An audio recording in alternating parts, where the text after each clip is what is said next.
3 Americans held captive in North Korea are returning home tonight because President Trump made it happen. Through smart and at times unconventional moves, Trump has brought dictator Kim Jong-un to the negotiating table, and this release was obviously a conditioned precedent to any summit. Through the president's political enemies, I'm telling you, they will not give him any credit.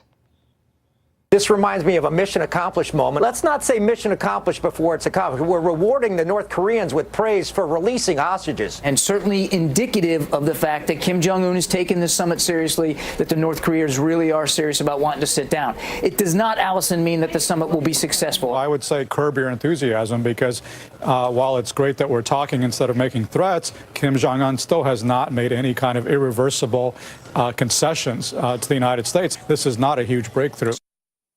Max, headroom, yes, this actually is a really big breakthrough. Oh, my gosh. Well, one by one, Trump continues to fulfill his America First style campaign promises.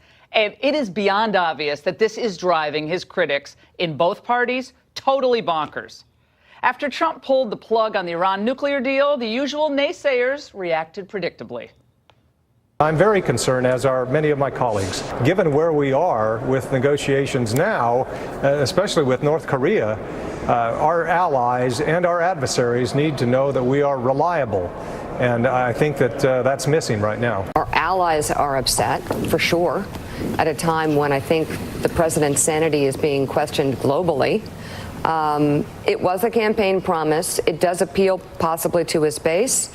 But the totality of this president's behavior and decisions does lead me to question why he does anything and whether or not it's to deflect from something else. I don't think he has the moral compass to make a decision based on our own national security, even at this point.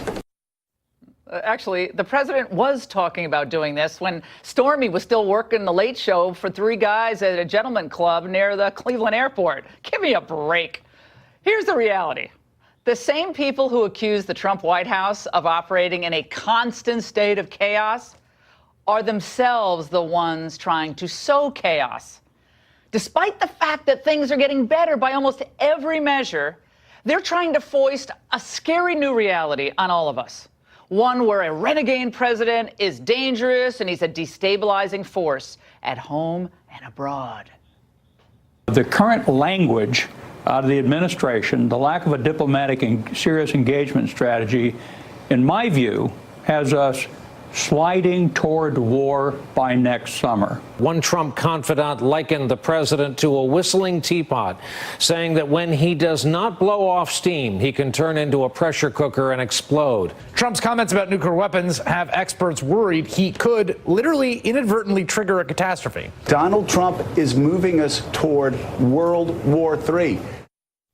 There's no overstatement there whatsoever. Well, the results obviously tell a different tale. The world is looking to America for leadership again, and this president is not afraid to lead. North and South Korea are talking peace. Trump is renegotiating things like the NAFTA deal. He's shown himself also to be a surprisingly deft diplomat, especially for someone who's not done politics before. His state dinner for Macron was a smash. And the way he's worked with Japan and China to try to box Kim Jong-un in has been really impressive. Now, people forget about the coalition he put together for those targeted Syrian airstrikes and the bold steps he's taken throughout the Middle East, from his outreach to the Saudis to moving the U.S. embassy to Jerusalem. I mean, the truth is, we're in the midst of a time of pretty amazing peace and prosperity that we haven't seen since, I think, the 80s. And the economic renaissance that we're experiencing at home is due to the policies of Donald Trump and the optimism and opportunity they're generating from coast to coast.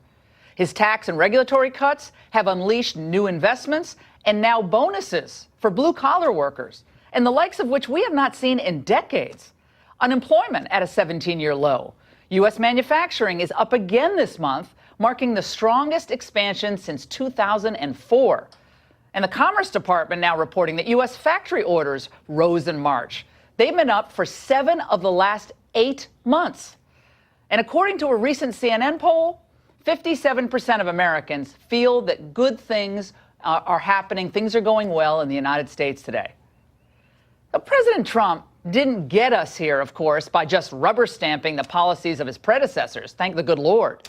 Instead, what he does is he continually tests the theories, the conventional wisdom of the so-called experts, and he actually demands to hear alternatives to the same old policies of the past.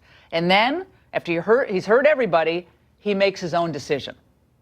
Now, John Bolton's answer to me last night about Trump's decision-making process to pull out of that Iran deal was illustrative. For people who don't understand how the president considers these things, he doesn't make spur-of-the-moment decisions. He has listened to everybody who wanted to talk to him, up to and including over the weekend with Prime Minister May of Great Britain. He gave every one of them a chance to try and fix the deal, and unfortunately, they didn't come close because the deal itself is inherently flawed. It's to his credit when the president surprises his enemies and keeps his allies and pretty much everybody else on their toes. Smart. Now, are you thinking about this today? This is one of the great times to be an American. Yeah, happy days are truly here again. I think you have to go back to the Reagan era to find such a period of optimism across the board. So I say it's time to reject the naysayers, the pessimists, and those bitter, sore losers who cannot stand the fact that Trump was right and they were and continue to be wrong. Now, why should we take it as gospel, by the way, that Republicans have to lose a significant number of seats at this November because the midterm curse of an incumbent president? If most of America is happy with the way things are going, why would they want to wreck it all by giving power back to the Democrats who want to just get into office and then reverse Trump's achievements? That would be crazy. Republicans should be fully embracing the Trump agenda and running on it, not running away from what's actually working. In fact, a new CNN poll that just dropped a few hours ago shows that the congressional generic ballot has tightened in Republicans' favor. It's moving in the Republicans' direction. Back in February, Democrats enjoyed a 16-point advantage. But guess what? Now it's just 3, a statistical tie.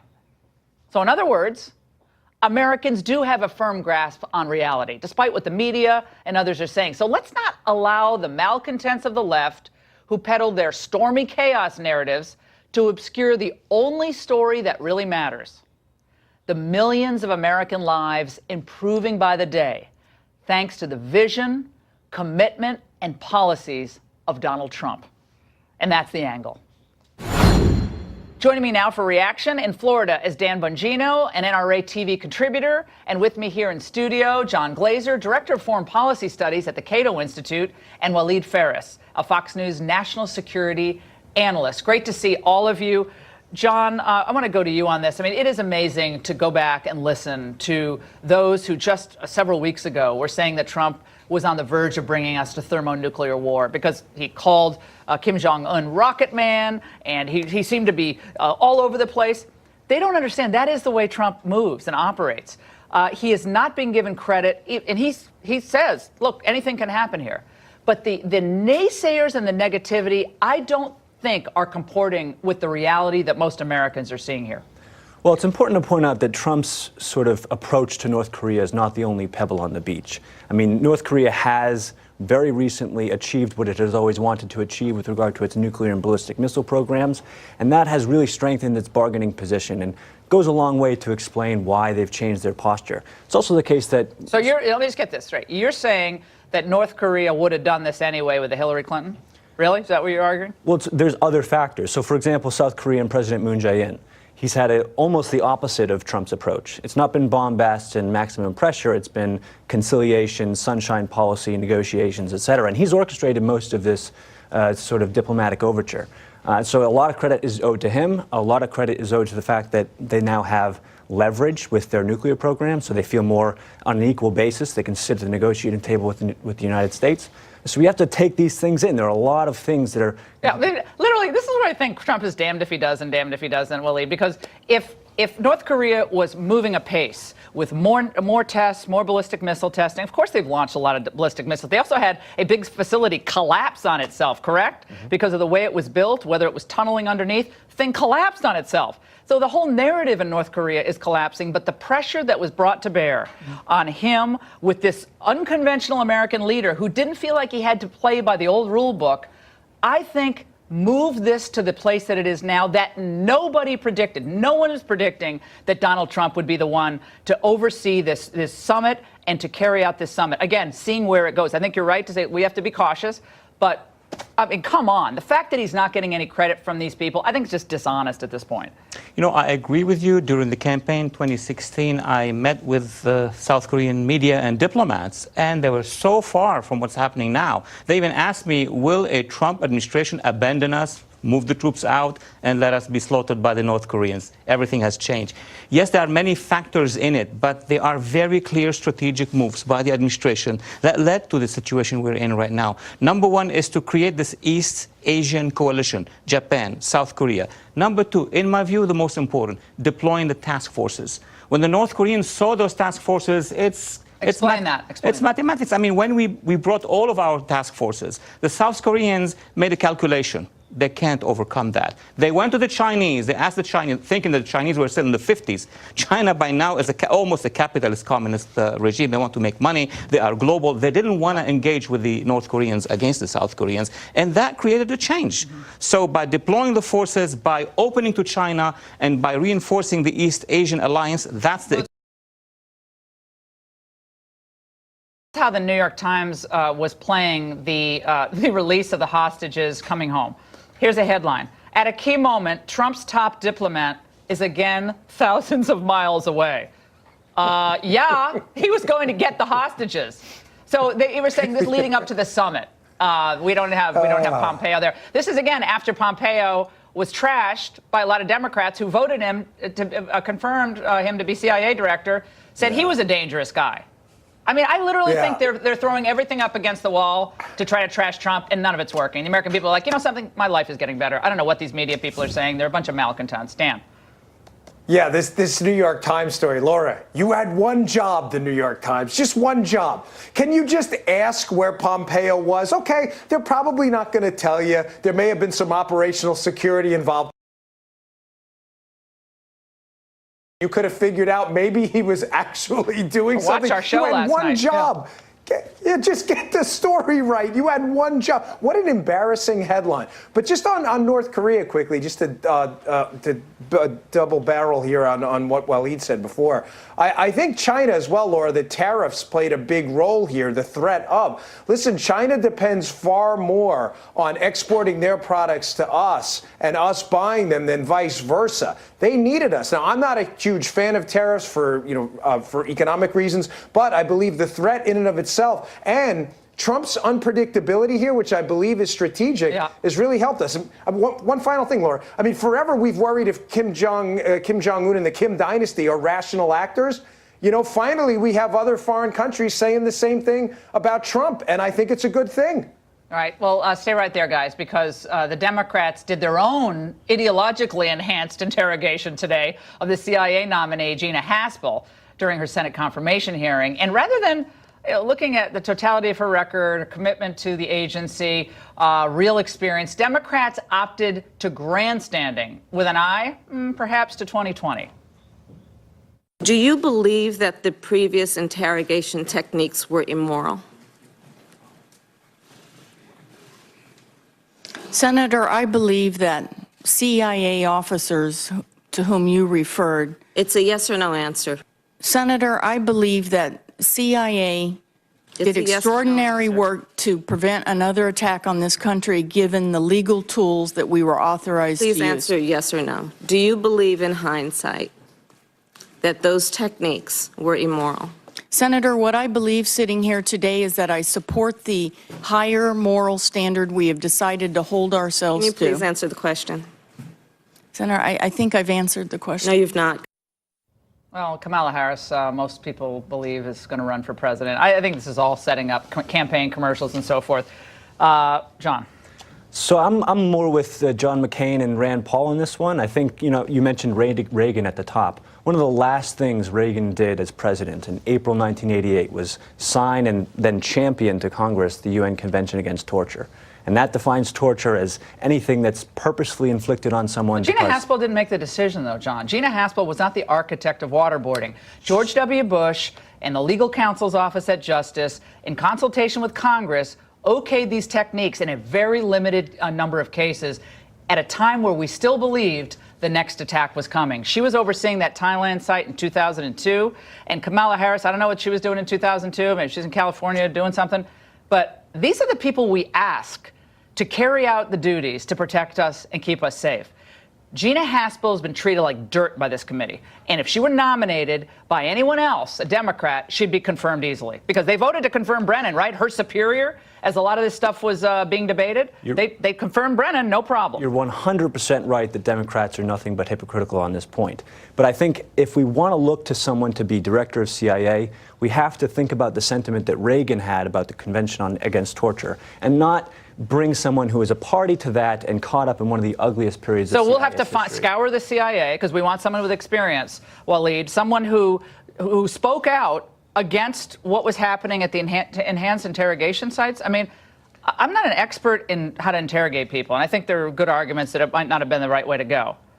I think we were trying anything with someone like KSM, Khalid Sheikh Mohammed, who's volunteered to come and testify against Gina Haspel. So Democrats are with Khalid Sheikh Mohammed, on, I guess, others on Gina Haspel's not qualified.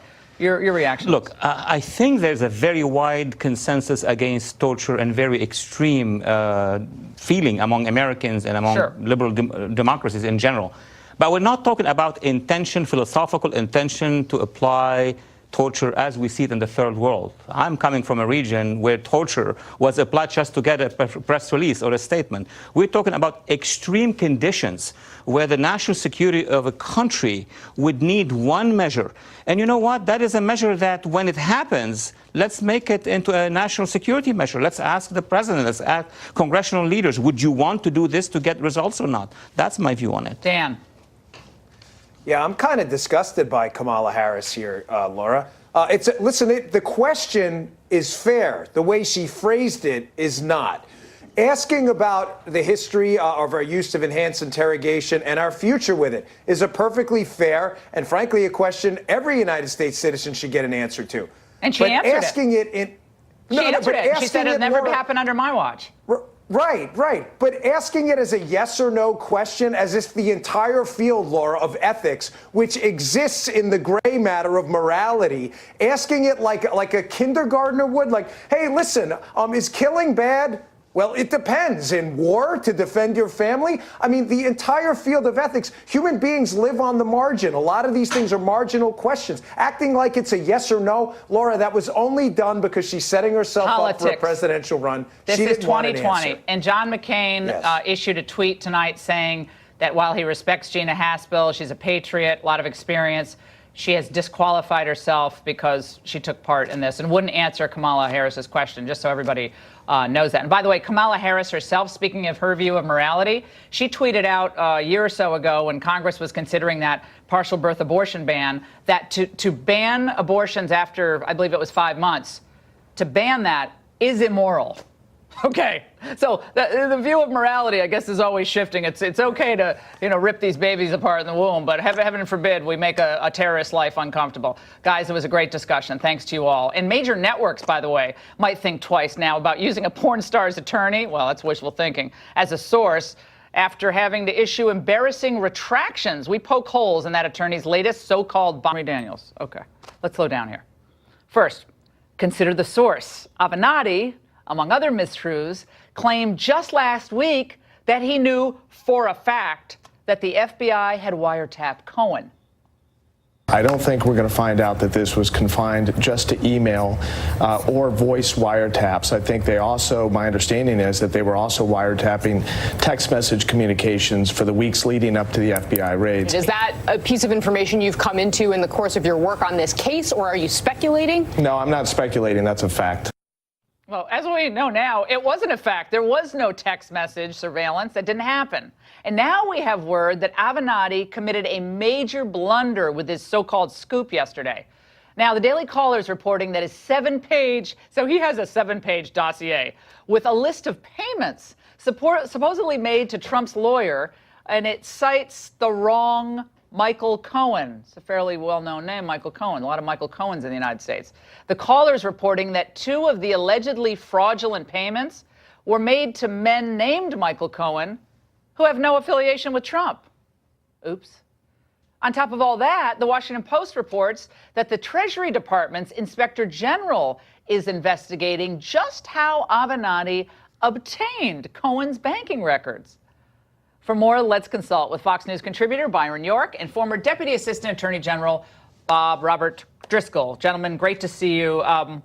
Byron, there have been quite a few mistruths stated by Michael Avenatti, who is brought on to some of these other networks as is almost like an analyst. They almost forget that he's representing a client, and instead he says something, and then the chyron, Trump, Cohen, bombshell, Russian oligarch, without almost looking into the details themselves. It's wild. He's actually been bragging about his TV appearances, bringing him information, perhaps even this information that is confidential financial information about Michael Cohen. One of the big thing, though, this headline is Russia, Russia, Russia, this Russia company, which actually has a U.S. company, which gave him some money. You have to think, if this is the smoking gun of collusion, why did Robert Mueller's investigators farm this case out to the attorneys at the U.S. Attorney for the Southern District of New York? I mean, this would seem to be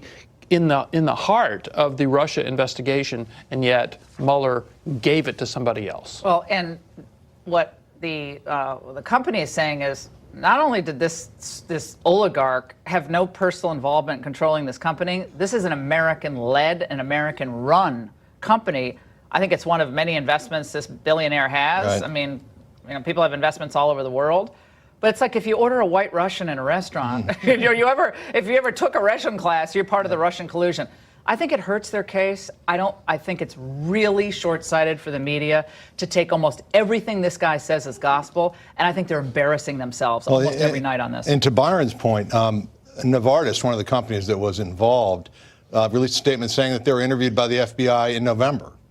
So clearly, this has been an issue for the people that have more information than we do for a long time. Mueller made the referral to the Southern District of New York. If it had anything to do with Russian collusion, it would have been held. So, it might be news to us because someone decided to leak a suspicious activity report, but it's not news to the investigators, and they haven't apparently thought it was part of this collusion case. We're going to get to how he got these documents, but he has an individual's banking records. Where did he get those? How did he get those? Okay, if they didn't come out of the Mueller investigation, they could have come out of some other compliance officers' files. People are leaking stuff left and right here. John Dean of Watergate fame was on CNN today, said this won't hurt Avenatti's credibility at all. Let's watch. It could have come from a bank employee. It could have come from a Treasury Department employee. I think what has happened is probably going to be an innocent error on his part if it's the wrong Michael Cohen. I don't think it's going to affect his overall credibility, though, because he's got pretty solid documentation for everything he's been doing so far. What, Byron? Well, the key issue here is apparently he does have some, actual information from Cohen's bank records. There are real questions about how he got them, but it also does appear to show some sort of Michael Cohen pay-for-play operation in which these large corporations, Novartis, AT&T, and others, paid him tons of money, like $100,000 a month. That's never happened in American politics. Exactly. Where a pal of a president actually gets money for access. I mean, it could be sleazy, but it's not illegal unless there was a quid pro quo. And people have gotten into trouble for it. The president's brother back in the Jimmy Carter years got into trouble. Obama's pal. Obama said, I don't really know him all that well, but turns out they had a That's exactly right. So prior relationship. This is the kind of thing that it's legitimate for law enforcement to be investigating. But what about the attorney for the porn star actress who's trying to sue the president? No. I mean, this is fairly typical Washington. It's a little swampy, but I mean, essentially, these big companies, they need access. Everyone was in a panic in Washington when Trump won because their usual lines of access were cut off. And so I think a lot of these companies, crossed Tony Podesta off their check and said, who do we need to write this to? But what the fact that this guy is smearing the wrong Michael Cohen's? Like, he's throwing this all at the feet of Michael Cohen, Trump's personal attorney, and there are other Michael Cohens. I mean, I don't know. That's like a basic first-year law student. Wouldn't allow that mistake to happen. I mean, you'd get fired as an associate at the firm I used to work for if you made that mistake. And this guy is trotting himself all over television, bragging. We got to play the soundbite because Byron raised it. This is just so funny. He was bragging about his media strategy. This is fun to watch. Let's do it. I have to tell you this, I'm going to touch on this, okay? There's been a lot of criticism lately about, not a lot, there's been some criticism about how our media strategy and how often I'm on CNN and how often I've been on your show and other networks, et cetera, okay? It's all a bunch of nonsense because here's the bottom line, Anderson. It's working, okay? It's working in spades. And one of the reasons and one of the ways that it's working is because we're so out front on this, people send us information. People want to help our cause. Maybe the rules of evidence are eluding him. And now the Treasury Department is investigating to see if any of their employees called the Michael Avenatti tip line and told them about this. All right, gentlemen. In just a second, the press, speaking of the press, is up in arms over the president's tweet decrying fake news. How is the suggestion of taking American journalists' press credentials away advocating for a free press in this country? Tweet. Well, despite all success, he wrote, 91% of network news about me is negative, fake. Why do we work so hard in working with the media when it's corrupt? Take away credentials? A minor correction. Well, the negative coverage has dropped from 91% to only 90%, according to a newly released study from the Media Research. So that 1%, Mr. President, hold on to that. Well, predictably, the president's tweet stirred up a hornet's nest among the White House press corps, leading to this heated exchange with Sarah Sanders today.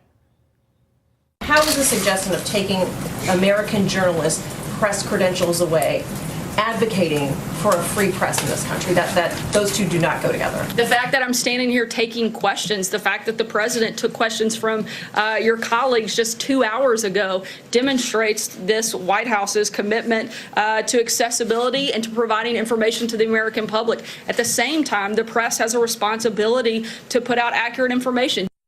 To break this all down, Jeffrey Lord served as Associate Political Director in the Reagan administration, and Richard Goodstein is a former Hillary Clinton presidential campaign advisor. Gentlemen, it's great to see you. Press is really upset about this credentials tweet. Richard. Well, certainly this was one of those examples. Look, let's remind ourselves, Donald Trump impersonated a public relations officer for years, right, under the name of John Miller and John Barron. So the notion of his decrying fake news is always a bit rich. So let's just kind of put that aside for now. This was, I think, put out, this notion of taking away press credentials, was to take away from the Michael Cohen story, Rudy Giuliani totally botching things, et cetera, et cetera. And the example of, to the extent that the press is getting it right, is on North Korea, people are giving him credit. Not the people you showed on MSNBC. A lot of people. But I think generally speaking, the press is giving him credit. I don't think, frankly, this network's gave Barack Obama as much credit when he got 2 hostages out, but that's neither here nor there. I think the press generally is giving Donald Trump high marks. The point is, when there's good news to report, he's getting good news. Okay, Richard. Yeah. 90% of news stories are negative on this president. At the same time, as I said in my angle, 57% of Americans say things are looking good. His numbers are going up as the press, negative, negative, negative. Mueller, Stormy, Avenatti, Mueller, it's like becomes a white noise. And I think people just are like, wait a second, I just got a bonus for joining this blue-collar job. My stuff's still looking pretty good in the stock market. Kids able to get a job out of college. I'm actually able to take a vacation this summer. I think the Democrats are pushing this the wrong way, and I don't think the coverage is even remotely even-handed. If it were even-handed, I think Trump's numbers would be like 55%. I really do. Jeff, I want you to go on this. I mean, 90%. Okay, let's say 70%. I'd even say if it was 70% negative. Okay, but 90 to 91%. Come on. It's just nonstop. And there's an interesting pattern here, Laura. I mean, this is just ridiculous. It makes me laugh when I hear this stuff. The hysteria that he was going to blow up North Korea and now he's going to, take the press and send Jim Acosta to Rikers Island.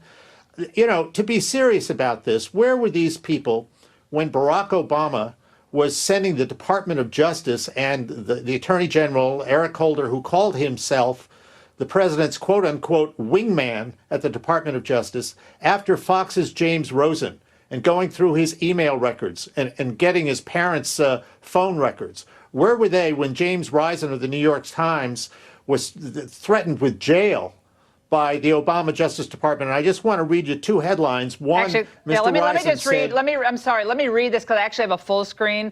Jeff, you're stealing my thunder a little bit, but I love it because you're prepared. It's great. This is what he wrote back in December of 2016 about the Obama administration's treatment of the press.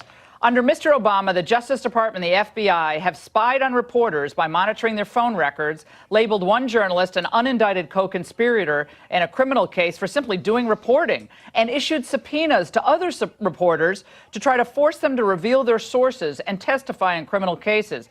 And he said he experienced this pressure firsthand when the administration tried to compel him to testify to reveal confidential sources in a criminal leak investigation. Jeffrey, finish it out, then we go to Richard. Well, exactly. I mean, what we've got here is a serious problem with liberals with power. And when they're in the Justice Department like that, and they're seriously going after journalists, where were all of these folks? I mean, quiet as church mice here. I mean, this is inexcusable. Where are they when they go after the conservative media? They're not there. So I listened to all of this today, and I just find this, the laughter, the double standards here are just incredible. Richard, Brian Karam, who was on another network earlier today, CNN, he said this. Let's play the second soundbite, guys. I've always been worried about the guy who's working a county fair somewhere in Montana. It's his first year on the job, and somebody who wants to prove their worth to the president is going to go out and harm that kid who's freshly to the field of reporters. The president is holding us. He makes us the enemy. We're not the enemy of the people. We are the people. We are the people represented in that room. The reporter in Montana, that's a bucolic narrative that he painted for us. The problem with this talk about fake news, again, the most revealing thing in the president's tweet was saying any press that's negative is fake, or that's fake is negative. He's basically an autocrat who says if the press doesn't buy his line, it's fake. Why don't you substitute good for every time he uses the phrase fake news from now on, substitute the phrase good for me or bad for me. So then you'll know what he really means. If it's bad for him, it's fake. Look, and the problem is autocrats all over the world. That's so ridiculous. They are picking up this fake news mantra in all these countries. Listen, Jeffrey, you know it. In Philippines, you go through one country after another where you've got either dictators or autocrats, and they're picking up this fake news mantra. How about the Obama White House, Richard? You may not like it. So what about? True. Okay. I think his point is, what about the Obama White House's treatment of the press? James Risen is a liberal reporter, I guess commentator now, more for the New York Times. This is not, Fox News saying it. It's not the Daily Caller saying it. This is somebody who's been in journalism for decades saying Obama did more to turn the screws on the press than anyone that he had remembered in a long time. And the answer is Barack Obama could travel the world and be celebrated. Donald Trump cannot go any place. In England, he cannot go any place publicly because he's so derided, in part because he's stimulating this whole fake news thing. The elites don't like Trump. Give me a headline that's a surprise. People don't like Trump. Oh, forget elites. Exactly. Oh, really? He can't go out into the public. Oh, yeah, right. Okay, well, they're going to have a block named to get Well, he got after him elected in president, Israel. didn't he, Richard? Yeah, well, no, but they're just about to name a block, a full square block, city block in Israel after Donald Trump. I guess he can't go there either. I mean, they don't like the fact that America is back, and when we're strong, a lot of the malcontents on the global front are upset. Well, guess what? They said the same thing about Reagan, because I was there working in the Reagan administration. Yes, they did. He was an idiot. He was a Ronnie Reagan, and it turned out he's one of the most transformative presidents we've ever had. But gentlemen, always great to have both of you on. And wait till you hear who's calling for every American to be tested for signs of hidden racism. That's next. For implicit racial bias. And he wants it to be mandatory for public officials. Derek Johnson explained in a USA Today op-ed, quote, "It's just a matter of time before another black person is abused, arrested, or shot dead for flying, golfing, driving, walking, or drinking coffee while black. So is this the right approach to improving race relations? Let's ask Democratic strategist Michael Starr Hopkins and Fox News contributor, radio talk show host Kevin Jackson. All right, let's go to you, Michael. Implicit racial bias training. Tell me how that would work. Well, listen, I see it in the implicit bias in the criminal justice system every day as an attorney. I see it in the way that our police systems are done.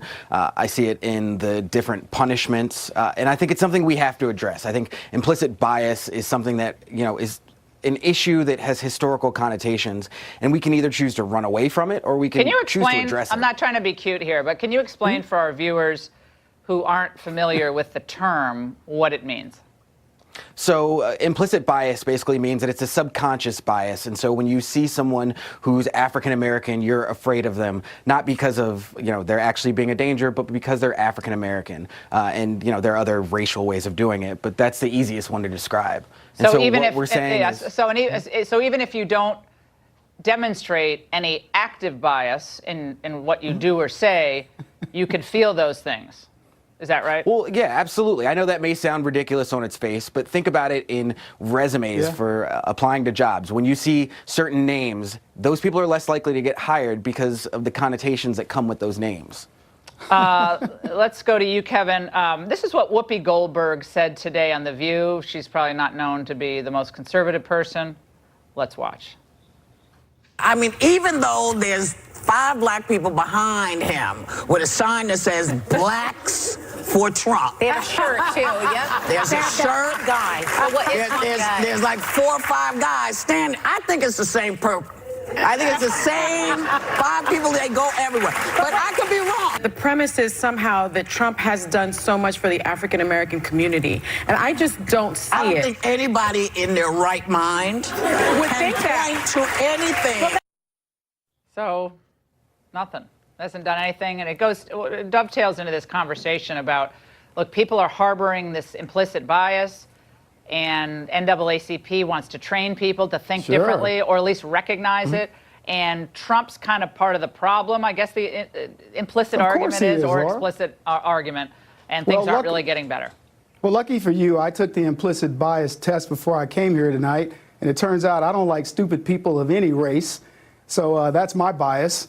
Look, this is a subject that cracks me up. Michael even have the difficult time trying to explain what he means by it. I have no problem. I think he explained it. And the irony of it is that it's a group that has an explicit bias for colored people who's actually bringing this up. And if you listen to what Whoopi Goldberg said, it made absolutely no sense. Look, everybody has implicit biases. We have explicit biases. We have what's called common sense. We profile. I have a bias for the food I eat, the restaurants I go to, the people I hang around. And so now we've got to study it. But Laura, I'll ask you this. Do you know any conservative people that teach these types of classes? Anybody that's going to teach about bias or white privilege or some other nonsenses by the left are nothing but leftists who are the most divisive people in this country. Americans are sick of them. They teach this in academia because this is an industry. It's a money-making, multi-trillion-dollar industry that I wrote a book about called Race Pimping. This bias is nonsense, and Michael knows it. Michael, okay, first of all, I'll let you respond. I just want to show a chart so people get some sense of where we are with unemployment. Black unemployment rate, I guess Whoopi Goldberg thinks it's all Obama, but this is what it looks like. It's now at 6.6%. It is a record low. That is something to celebrate. I don't care whether you're a Democrat or Republican.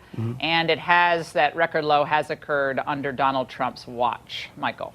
Okay, so let me address a couple things. First of all, Kevin, I don't know if you didn't get the memo, but we're not colored people anymore. That's just not how we refer to each other anymore. Then. So let me address the unemployment record. So if you look at when President Obama came into office, 17.5 is what the African American unemployment record is. Now it's a little under 7%. And so, I think, has President Trump done some things that have contributed to that? Yeah, but President Obama dropped it by 10%. Now, implicit bias. I think it's ridiculous to say that implicit bias isn't a real thing. We'll look at Tamir Rice in Ohio, a child who was killed holding an airsoft gun. But agree, Michael, it is real. So if you don't believe it's real, or if you, no, so if you believe it's real. Absolutely So you believe it's real. How do you not believe that there's a racial connotation? I believe you apply it. I believe Whoopi Goldberg applies it. It's applied to Catholics, Christians. It's applied to capitalists. It's applied to conservatives. Yeah, gentlemen, I think one thing that is difficult for people to get, though, is what do you do about it? So you have training to get yourself to think, okay, think differently. You know what I mean? When you say training, what does that mean? People grow up and they grow up and think all sorts of things. You grow out of it. You I mean, grow out of the biases. and then you have friends who are people from different walks of life, and you're like, well, I don't know. I just think the idea of training people, that just seems weird. Like training. It seems rather childish. I get that. The training word may be a thing, but I think it's conversation. We need to be able to have uncomfortable conversations. And we're going to have more of a conversation with both of you soon because you're both fantastic guests, and I like both of you. So thank you so much for being on. And by the way, the resistance is growing in California, but it's not what you expect. The backlash against California's sanctuary state policy next. A city in LA County. That's big. Early this morning, the Santa Clarita City Council voted unanimously 5-0 to oppose the law and to file a brief supporting the Trump administration's lawsuit against California. Joining us now, the council member who first raised the issue, Bob Keller. Bob, hats off to you in Santa Clarita. You voted to try to take back the power away from the seemingly unaccountable elites in your state. Things got pretty heated there. I want to play a montage of some of the sound from the hearing last night. Let's watch. You are hearing the voices of patriotic people that love their country. California has gone from the Golden State into a state of lawlessness. We're not talking about immigration. We're talking about criminality. We are tired, we are fed up by the lawlessness of the Democratic Party. Sanctuary cities are magnets for criminal aliens. Come the right way. You are not entitled to be here. Respect Americans. This is America. USA! USA! USA! Were there counter protests, Bob? Yes, there was, Laura. And by the way, thank you so much for having me on your program. It's a real honor. Last night, that was a record book last night here for Santa Clarita. And as you can tell, we are in the council chamber on this program. But we had a turnout that was absolutely unbelievable. But when it was all said and done, I would say that the audience was probably around either 9 or 10 to 1. And meaning that the mass majority of the people here in attendance were absolutely here to stand up for America, the principles of this country, and to oppose SB 54. That is absolutely there's been the issue that's gone over the top here in the state of California, and certainly here in my city of Santa Clarita. Bob, I think the president should make a lot more trips to California. There's the list of all the California counties that are opposing the sanctuary policies. It's growing. I think he should make more trips to California, go to places like Santa Clarita, talk to the people in places where people don't agree with him on everything, and hit this theme. Do you agree that this could be a turning point for the beginning of a possible crack of the Democrat stronghold in California? You know, I absolutely believe that, Laura. And I will tell you, and this didn't come from anything other than the people here last night in attendance. So many of them were wearing their Make America Great Again red hats. So many of them said, God bless President Trump. And you could just feel the pent-up frustration from all of the folks that were here last night. They wanted to, and I made this comment just before we ultimately made a motion and a vote on this matter, which was almost 1:30 in the morning. But that the people that were here, you could tell that they wanted to finally get it off their chest and be heard on the matters and the frustrations of the issues that are going on in the state of California. Bob, and they made that message loud and clear. I do not think California is lost to the Republican Party. I think Trump needs to go there and go off. And Bob Keller, great news coming out of your county last night, and LA County needs it badly. So thank you so much. And when we come back, a patriotic last bite.